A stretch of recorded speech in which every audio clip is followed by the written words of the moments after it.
Chapter 5. The Book of the Words of Righteousness, and of the Reprimand of the Eternal. Watchers in accordance with the command of the Holy Great One. In that vision I saw in my sleep, to what I will now say with a tongue of flesh and with the breath of my mouth, which the Great One has given to men to converse therewith and understand with the heart. 3. As he has created and given to man the power of understanding the word of wisdom, so hath he created me also and given me the power of reprimanding the watchers, the children of heaven. 4. I wrote out your petition, and in my vision it appeared thus, that your petition will not be granted unto you throughout all the days of eternity, and that judgment has been finally passed upon you.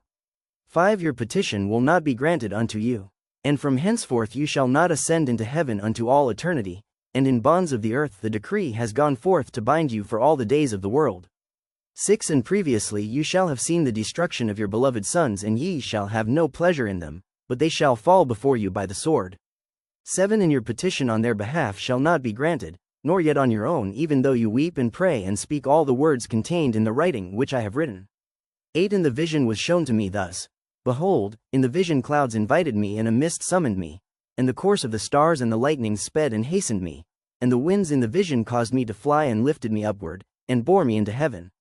9. And I went in till I drew nigh to a wall which is built of crystals and surrounded by tongues of fire, and it began to affright me. 10. And I went into the tongues of fire and drew nigh to a large house which was built of crystals, and the walls of the house were like a tessellated floor made of crystals, and its groundwork was of crystal.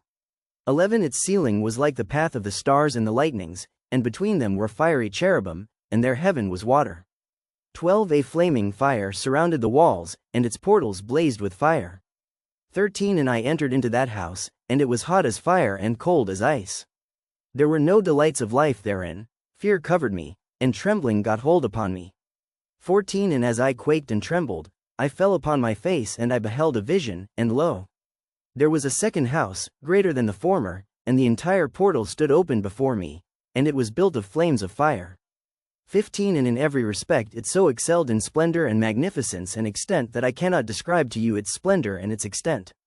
16. And its floor was of fire, and above it were lightnings and the path of the stars, and its ceiling also was flaming fire.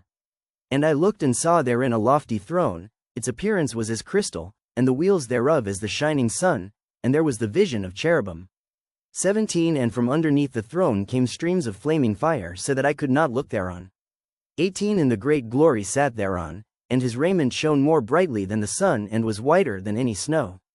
19. None of the angels could enter and could behold his face by reason of the magnificence and glory, and no flesh could behold him. 20. The flaming fire was round about him, and a great fire stood before him, and none around could draw nigh him. 10,000 times 10,000 were before him, yet he needed no counselor.